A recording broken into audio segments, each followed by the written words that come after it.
Okay, so we just talked about the major neurotransmitters in the central nervous system, and now we're going to move on to the enteric nervous system, all right? So what is the enteric nervous system? Enteric nervous system. All right, so let's first define this nervous system because it's not so commonly spoken about. Okay, so this is a mesh-like system of neurons. So mesh is like a net or like a spider's web, okay, that goes around your stomach and your intestines. A mesh-like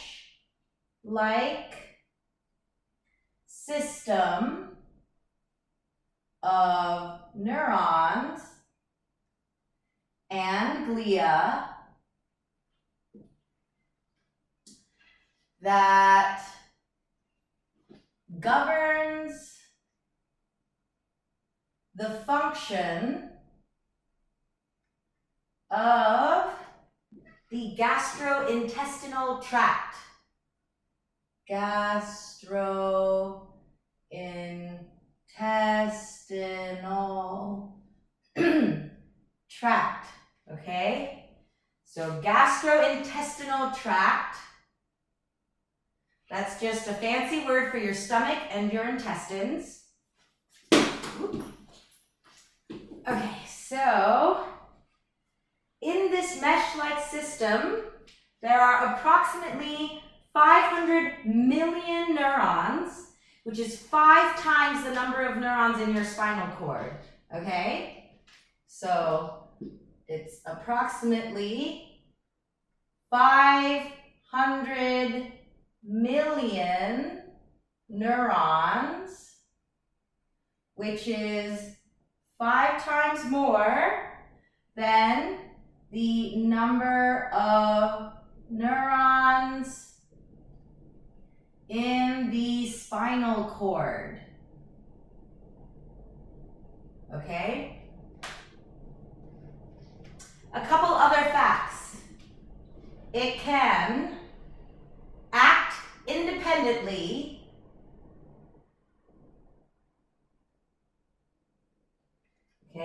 from all of the other parts of the nervous system, can act independently,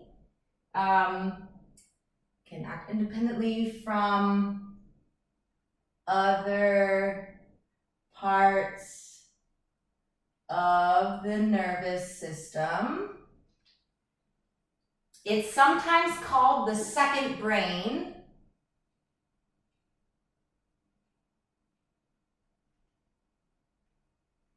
Okay. It secretes gastrointestinal enzymes, so all of the enzymes that your body uses to help break down food and extract nutrients, that's secreted by this system, okay? Secretes just means it creates it and releases it, okay? Secretes gastrointestinal enzymes, and it controls the motor function of the gastrointestinal tract, okay? Controls motor function of, and I'm going to shorten gastrointestinal to GI tract. Okay, great. So, what are the major neurotransmitters of the enteric nervous system? So, the major neurotransmitters used by this system, we said, was serotonin, dopamine, and acetylcholine, right? So we're going to talk first about serotonin and dopamine. So let's write this here. Serotonin dopamine, and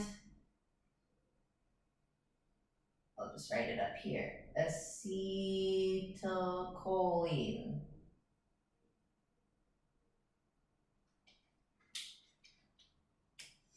All right, so let's first talk about dopamine and serotonin, because both of these are the same kind of chemical, and the kind of chemical is called a monoamine, okay?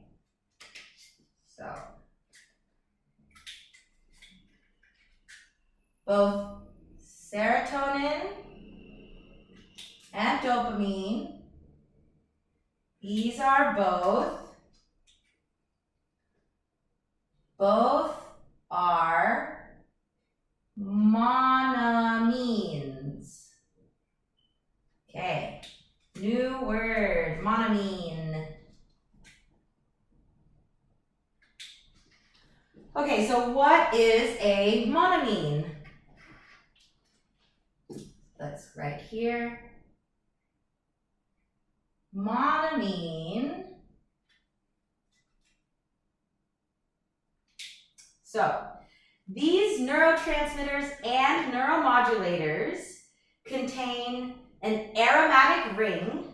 That usually means that this structure ends up smelling like something to us. Aromatic, it has an aroma, okay? Aromatic ring connected to an amino group via a 2-carbon chain. Okay, so let's just write this down and then we'll define these. Okay, so these are chemicals that contain an aromatic ring,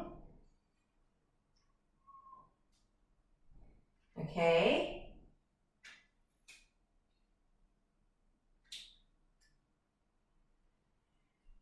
connected to an amino group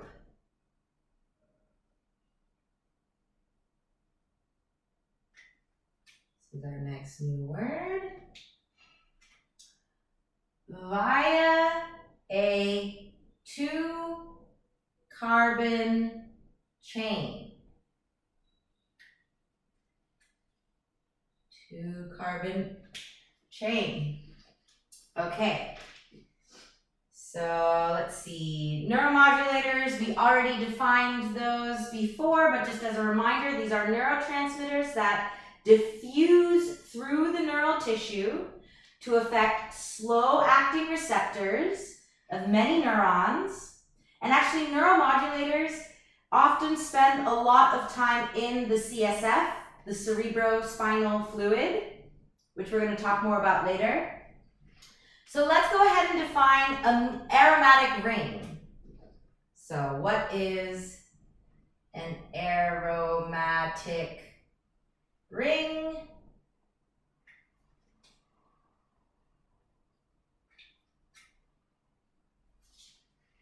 Okay, this is a chemical structure that is circular or ring-shaped.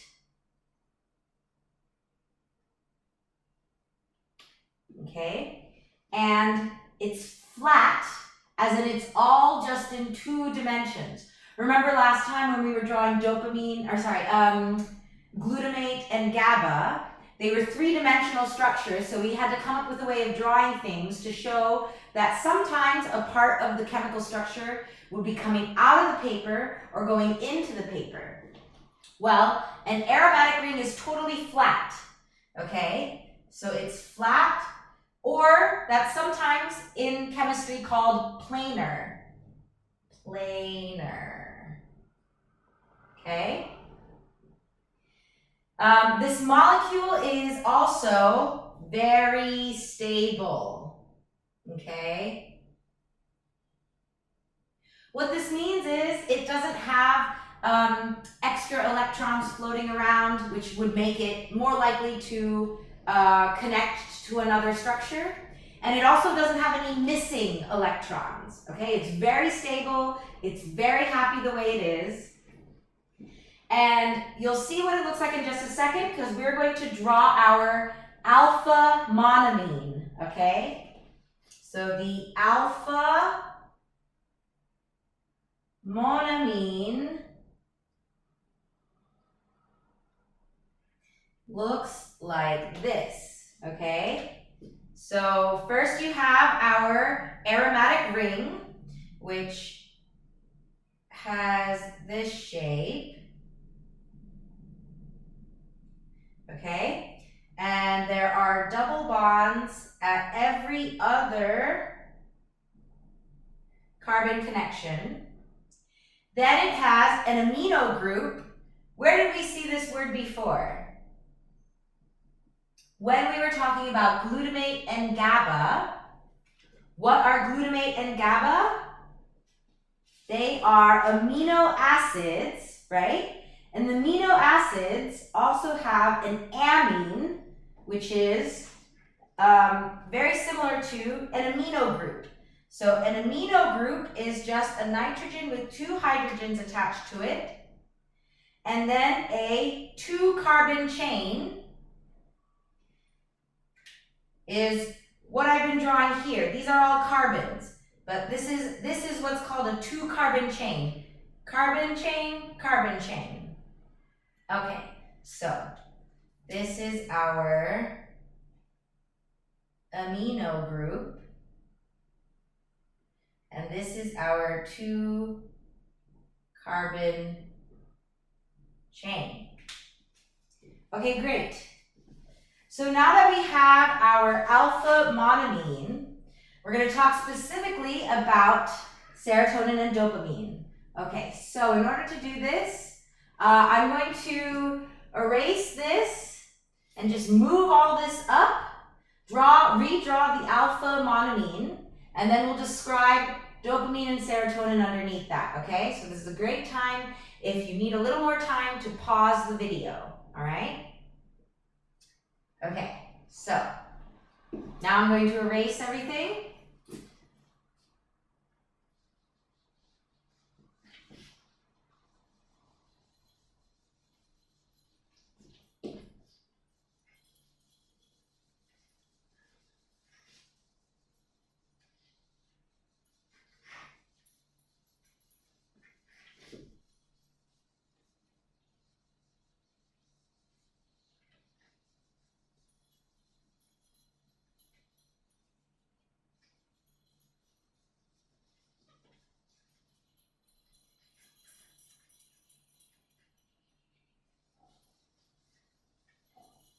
Okay, so the major neurotransmitters in the enteric nervous system are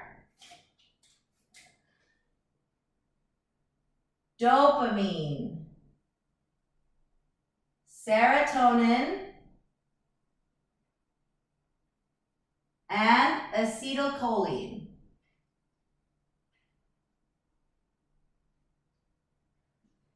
And we just said that dopamine and serotonin, these are both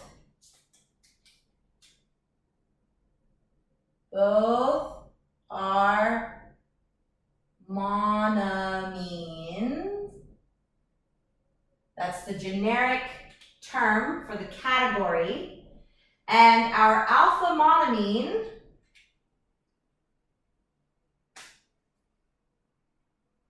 looks like this.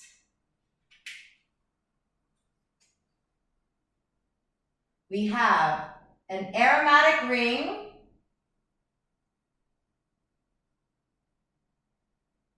plus an amino group plus a 2-carbon chain.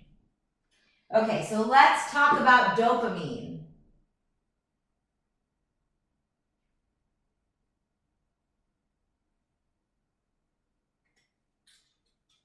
Here we go.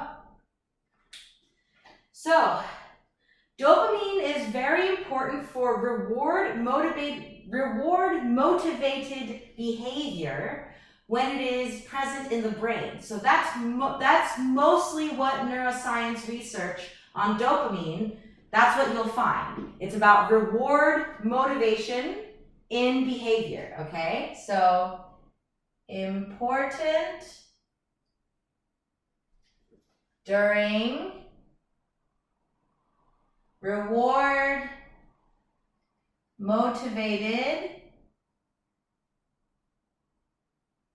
behavior, okay? And the anticipation, so if you expect something nice to happen, and you're like, oh, I'm pretty sure something nice is gonna happen. Yeah, I'm pretty sure something nice is gonna happen. Then that increases your dopamine levels in the central nervous system. And then if you're expecting something and it does happen, it's like dopamine goes up, and it's like, oh, great. You know, we got what we expected. But if you're expecting something nice and it doesn't happen, your dopamine goes up, and then you don't get it, it crashes, okay? So that's why, say that someone does a nice thing for you, like a surprise.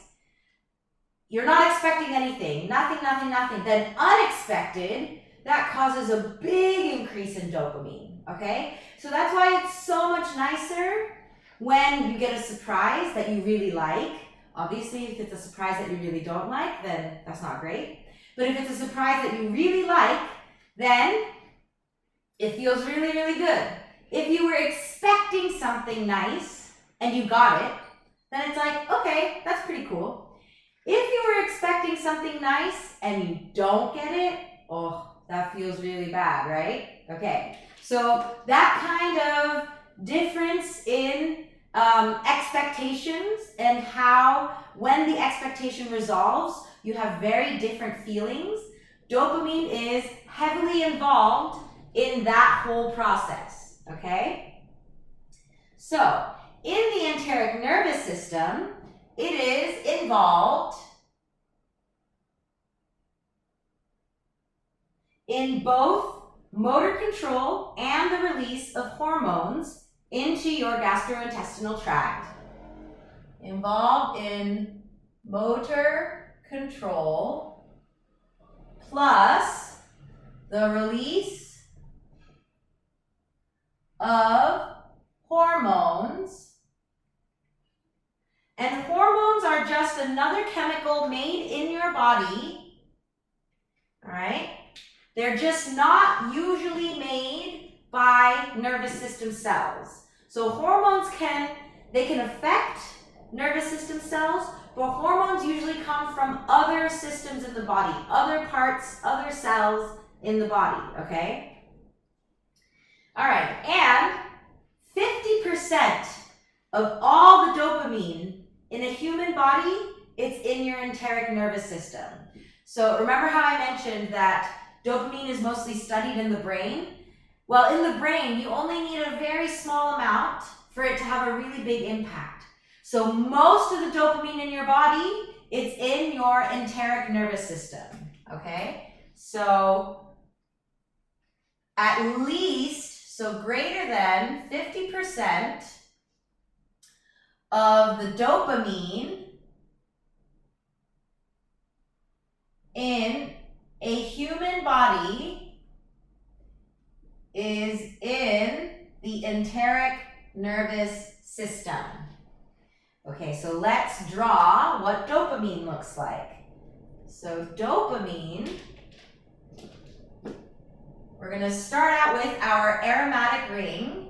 We're going to draw it sideways though, from the way that we drew it before. And coming off of this corner is going to be a hydrogen and an oxygen. Coming off of that corner is another hydrogen and an oxygen. Then coming off of this corner, we're going to have some carbon chains and then our amino group, okay? So you see how all the pieces are here? Okay, so next let's talk about serotonin. Serotonin. So again, most of the serotonin in your body over 90% of it, is found in your enteric nervous system. However, a lot of the research being done with serotonin is happening with studying serotonin's effect in the central nervous system, because there is a little bit in there, but you only need a tiny, tiny bit for it to have a really big impact in the central nervous system. Most of it is in the enteric nervous system, and it hasn't really been studied very in depth yet, okay? So serotonin is primarily found in the gastrointestinal tract, and specifically greater than 90%, I'll just write it underneath. Specifically, greater than 90% of serotonin in a human is in the enteric nervous system. Okay, so what does it do? It helps regulate the movement. So dopamine is in charge of motor control, saying, okay, go, go, go to the muscles. But your muscles, they have to be able to coordinate to move the food through your stomach and through your intestines. So this coordinating, the regulating of intestinal movement, that happens thanks to serotonin. Also, your appetite, your sleep pattern, and your mood are all influenced by serotonin, okay? So it regulates intestinal movement,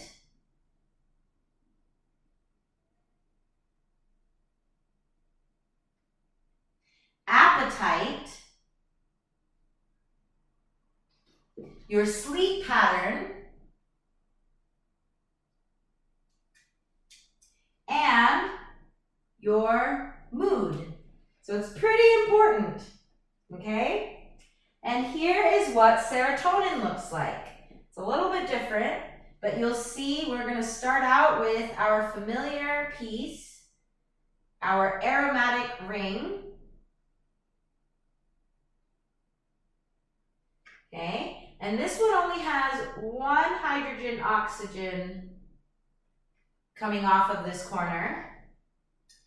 And then it has another planar structure. So this time it's gonna look like this.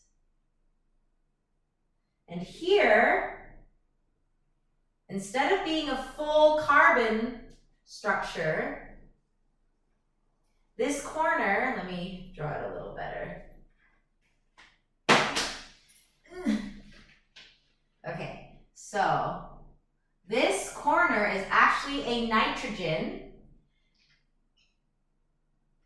connected by a short carbon link to a hydrogen. And here is a double bond. And then we've got our boom, boom, boom carbon link and our amino group. Okay, so it looks a bit different, but you can see the similarities, right? Okay, so these are our monoamines, dopamine and serotonin, and those are two of the major neurotransmitters found in the enteric nervous system. And now we're going to move on to the last one, acetylcholine, okay? So I'm just going to erase here.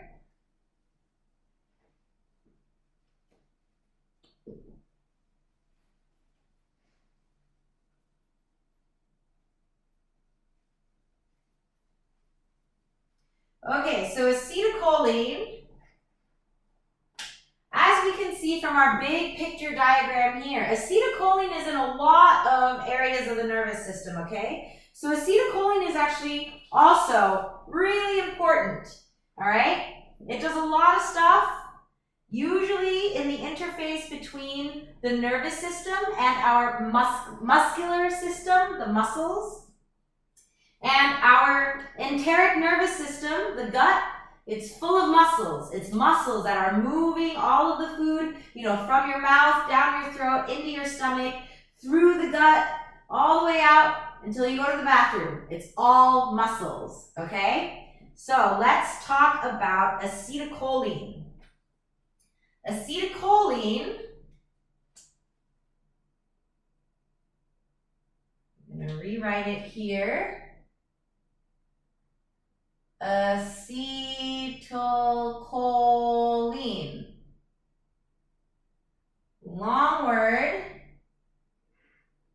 Okay, so chemically speaking, acetylcholine is what's called an ester.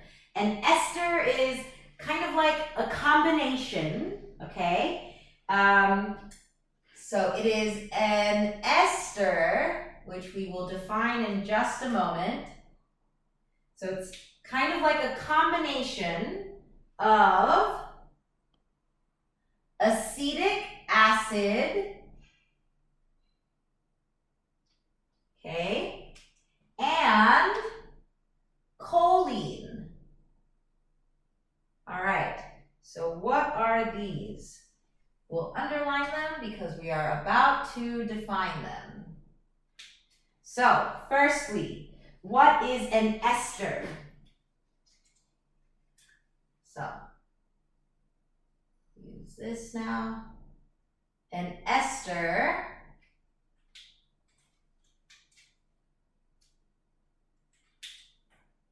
okay, so an ester is a chemical compound that is derived from an acid. Okay, so we've got our first ingredient, an acid. So it's derived from an acid where at least one hydroxyl group, and hydroxyl is the OH. So remember how we saw like a thing coming off to one side from our aromatic chain? Like this. So OH, HO, same thing.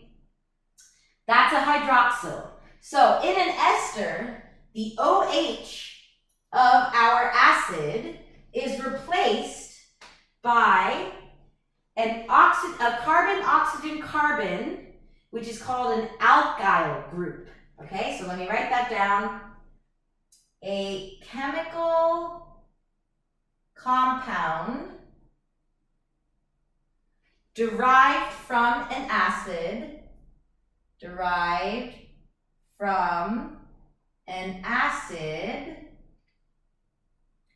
where at least one I'm going to draw it like this, OH hydroxyl group is replaced by a carbon-oxygen-carbon alkyl group. Okay? So hydroxyl group is just the name for whenever you have something branching off of the main structure with an O and an H. And an alkyl group is where you have something branching off of the main structure that has a carbon, then an oxygen, then a carbon. Okay? This will all make a little more sense in just a second. Next, what is an acetic acid?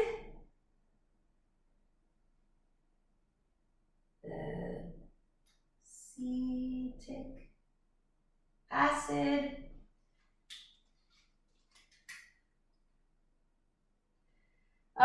Basically vinegar. Vinegar is 96% acetic acid and the rest of it is water. So it's a kind of acid and the version of it that you're most familiar with is vinegar, okay? So basically vinegar,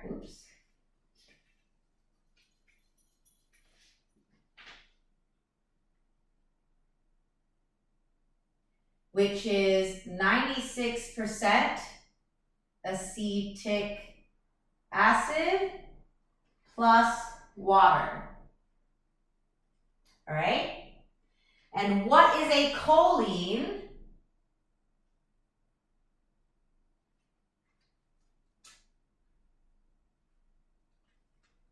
All right? Choline is an essential nutrient, and basically the thing that you might be most familiar with that has a lot of choline is breast milk.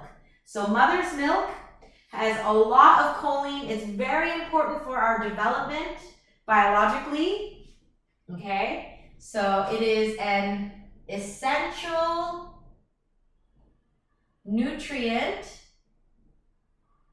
and there's a lot of it in breast milk.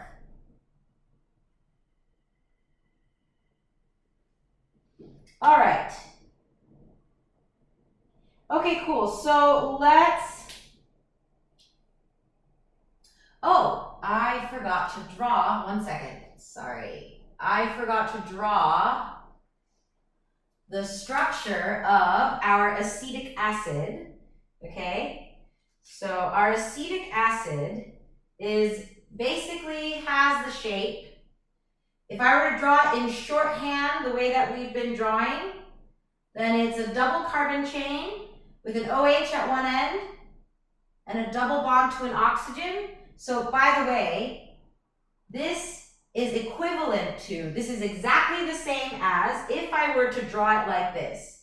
So if I have a carbon here and it's surrounded on all sides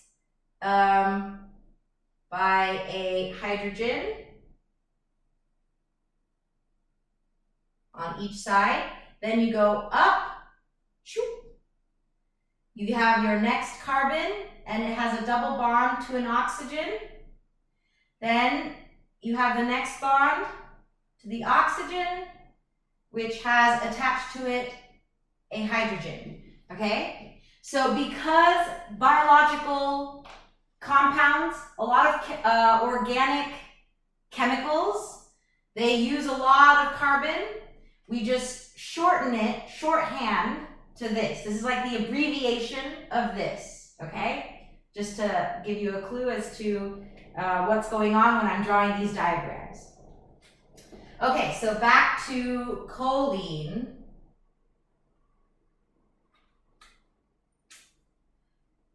Which we said already is an essential nutrient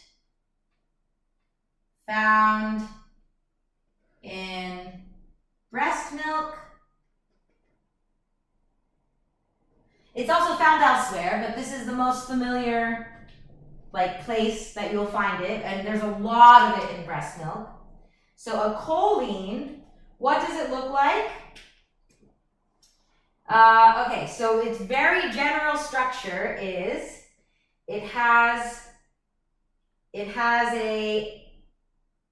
a nitrogen that has some carbon chains going off like this, and an extra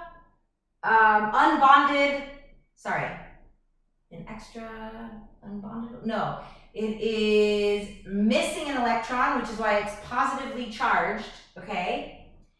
And then it has carbon chain, carbon chain, carbon chain to a hydroxyl.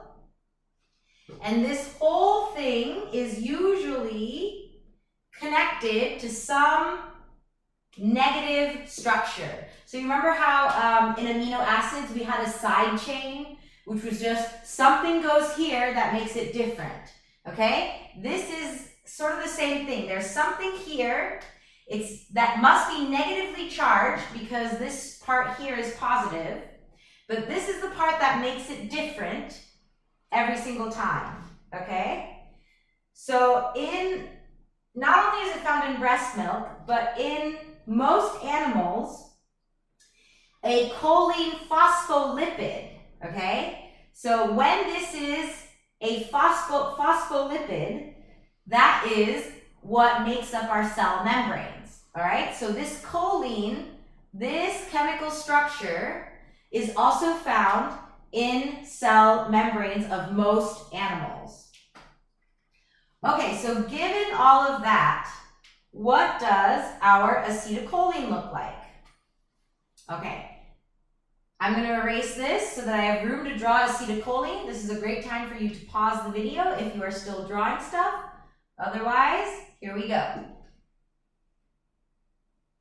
All right, so we've now defined all the components that go into acetylcholine. So now we are ready to draw acetylcholine and talk about what it does. So what does acetylcholine look like? So remember, it's a combination of acetic acid and choline. So first we're going to draw the choline part, okay? So we have our nitrogen, which is positively charged. And in acetylcholine, the things coming off of the nitrogen are a carbon with 3 hydrogen, okay? It can also be written like this. They're the same thing, okay? Then we have carbon chain, carbon chain, carbon chain. And then remember what our acetic acid looked like? We're now going to add the acetic acid, okay? So we're replacing, remember in the choline, this here was an OH. We're going to replace that with a carbon, oxygen, carbon, and then that is going to directly become our acetic acid with a slight change, okay? So this is what the chemical structure of acetylcholine looks like. And you can see the components of the acetic acid and the choline, right? So the choline part, then the ester is we replace the OH with a carbon, oxygen, carbon, and then this is the acetic acid part of it, okay? All right. So acetylcholine, what does it do? It is used at neuromuscular junctions, which we will talk about later. Basically, a neuromuscular junction is wherever a neuron is having basically a synapse with a muscle. So when a neuron gets really, really close to muscle and it's sending chemical messages to the muscle in order to activate it. That's the neuromuscular junction, okay? So acetylcholine is used basically anywhere that the nervous system talks to muscles. So that's what it does. It activates muscles.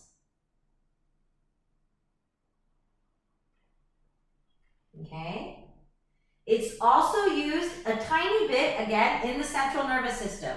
I don't know if you're noticing a pattern now, but all of the neurotransmitters used in other nervous system parts of the nervous system, they're also used in the central nervous system.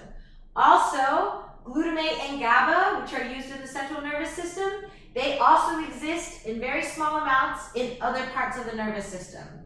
So technically, all of these get used everywhere.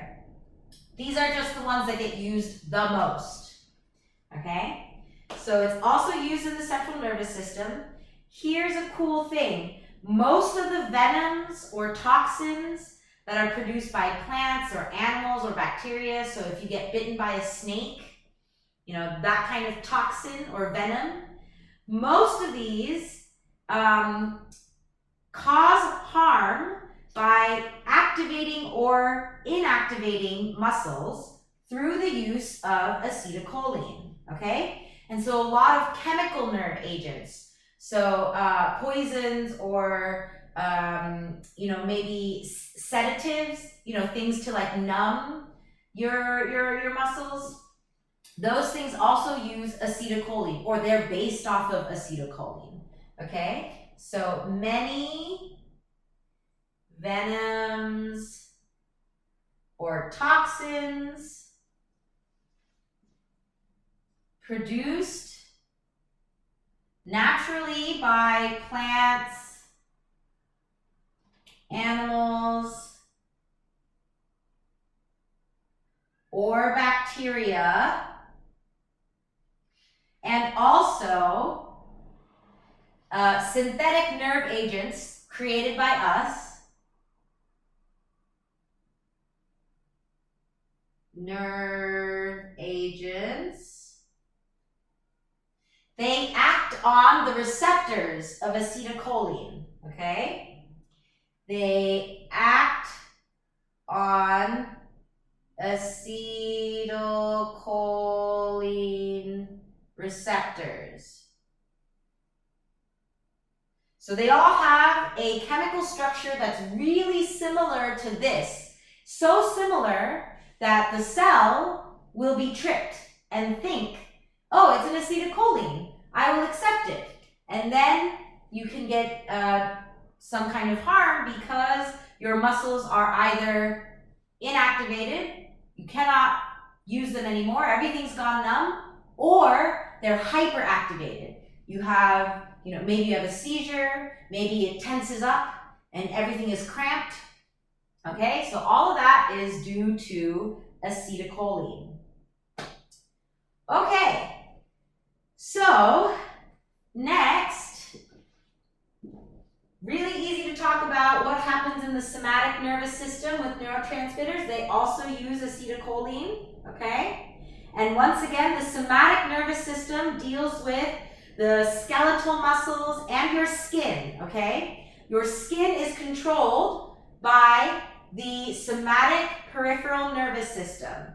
So when you get goosebumps, stuff like that, when parts of your skin are doing something, when you're feeling things in your skin, all of that is thanks to the somatic peripheral nervous system. So the last part of the nervous system we're going to talk about today is your somatic nervous system. And once again, this is the part of your nervous system that deals with your smooth muscles, your glands, so all of your internal organs, okay? Making sure that they are doing well, making sure that they are moving correctly, things like your heart pumping, your lungs breathing, all of that is your somatic nervous system. So next we're going to talk about our somatic peripheral nervous system. We've already talked about dopamine, one of our monoamines. We've already talked about acetylcholine, which is the neurotransmitter that is used to communicate with muscles. And then to end everything, we're going to talk about epinephrine and norepinephrine, which you may also know by the names adrenaline or noradrenaline, okay? So that'll be the last section of this. So here's a good time to pause the video if you haven't copied everything down yet. And now I'm going to erase.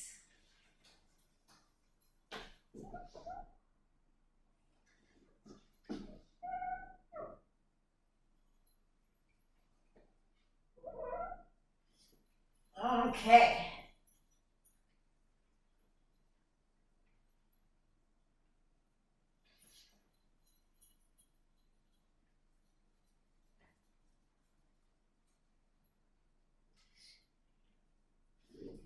Okay. So, all right. So in our autonomic peripheral nervous system,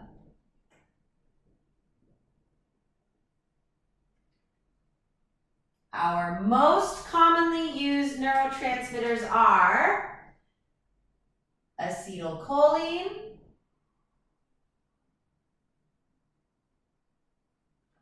dopamine,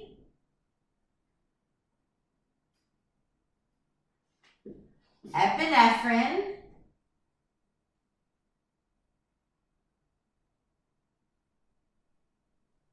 Oops, no E at the end.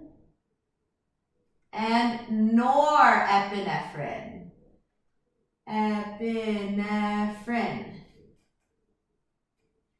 Okay, so actually, talking about these is going to be a bit familiar again because epinephrine and norepinephrine are very closely related to dopamine. All of these are monoamines. Okay, so all three are monoamines. Okay. So other than acetylcholine, can you start to see some patterns here? The most common neurotransmitters used by our nervous system are amino acids, acetylcholine, which is its own thing, and then monoamines. Monoamines are serotonin, dopamine, epinephrine, and norepinephrine. Okay, so since they are also monoamines, let's redraw our alpha monoamine. Where did it go? Alpha monoamine, here it is. So our alpha monoamine, if you remember, it has the aromatic ring, okay, plus, what else? An amino group, which is a nitrogen with 2 hydrogens, plus a 2-carbon chain. Okay. So back to epinephrine and norepinephrine. So let's first talk about epinephrine.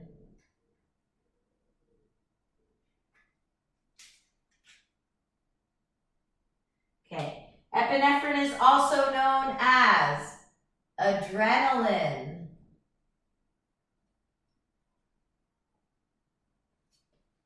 Okay. So what does it do? It increases blood flow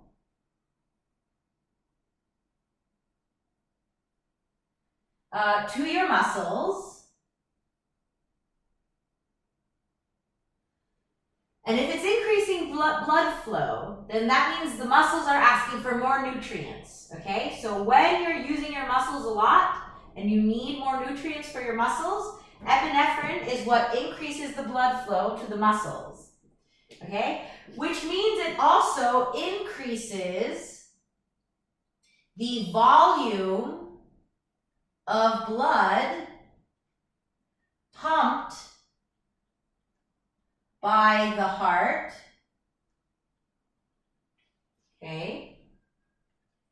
And it also increases your pupil dilation, meaning the size of your pupil gets bigger. So the black window in the middle of your eye gets bigger. Increases pupil dilation. And it increases blood sugar levels.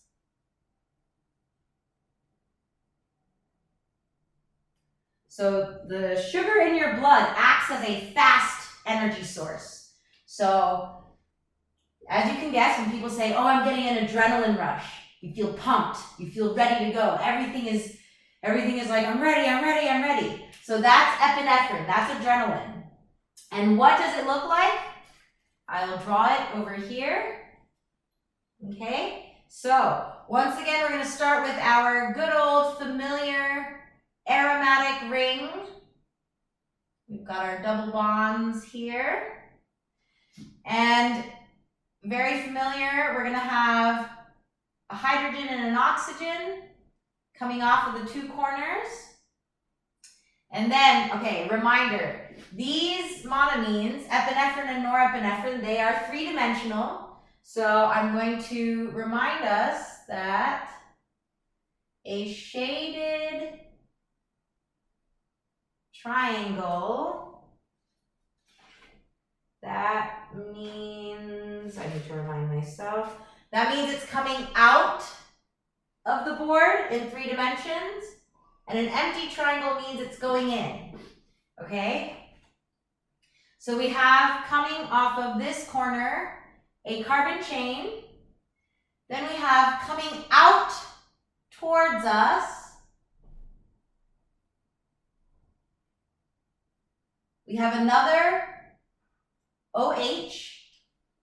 Remember what OH is called? It's called a hydroxyl group, okay? So another hydroxyl group. Then we have 2 rings. And then we have a nitrogen connected to a hydrogen, okay? So this one looks a little bit different.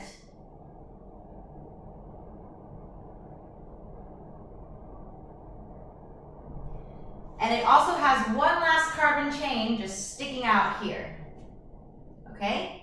So this is epinephrine or adrenaline. So next, let's talk about norepinephrine. Norepinephrine, which is also called noradrenaline, okay? And so what does norepinephrine or noradrenaline do? So let's see. We've seen epinephrine, but then we just have this thing at the beginning, norepinephrine.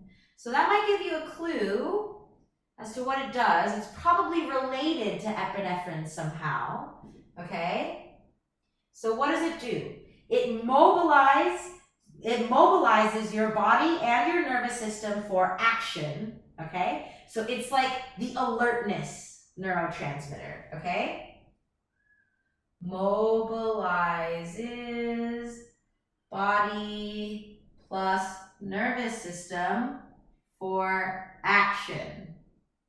And because it's like an alertness chemical, the release of norepinephrine is the lowest when you are sleeping, and it's higher when you're awake, then highest during stress or danger, okay? So release is lowest during sleep. It gets a little bit higher when you're awake, and it's highest during stress or danger, okay? So yeah, here, mobilizes body for action. I'm going to add it increases, so it increases arousal and alertness, okay? So you're paying attention to everything, all right? It promotes vigilance. Do we know what this word means? Vigilance.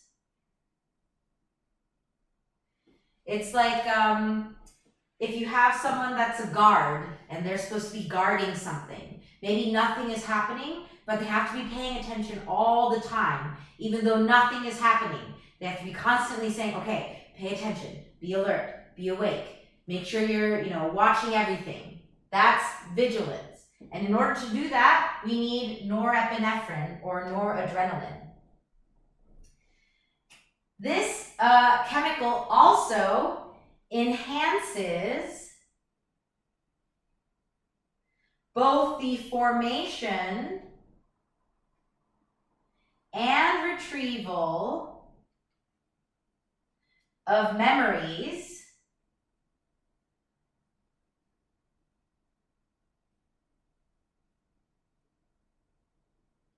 So if you have a lot of norepinephrine in your system, then you're making clearer, sharper memories, or you're able to remember things that you already experienced better, more quickly, okay? So promotes vigilance. It also focuses your attention, so that's related up here. Focuses attention. And these all sound like pretty good things, but one drawback of having too much norepinephrine or noradrenaline, it can also increase your restlessness and your anxiety, okay? Increases restlessness plus anxiety, okay? So when you're feeling really anxious, or, I mean, this happened to me a lot during lockdown. I was really restless. I wanted to go someplace, and I was really grumpy, and I was bored, and, you know, like I wanted to go do stuff. So that is because probably I had a little too much norepinephrine in my system. Okay, so what does it look like in terms of its chemical structure? Once again, our good old familiar aromatic ring. Okay, with the double bond. Oh, my double bonds are a little wonky. And then the same hydroxyl group coming off of two corners.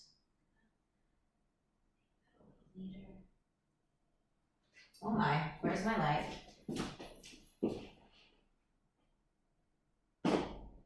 There we go. There's my light. Okay, go away. All right, so that it looks a lot like epinephrine because it's also named very similarly. So the next bit, we're going to have two carbons and once again another hydroxyl group coming out of the board towards us. So remember, this is actually poking out like this. Okay? And then we have two carbon chain to our amino group. Okay? So that's epinephrine and norepinephrine. And so now we've talked about all of the major neurotransmitters being used in the nervous system.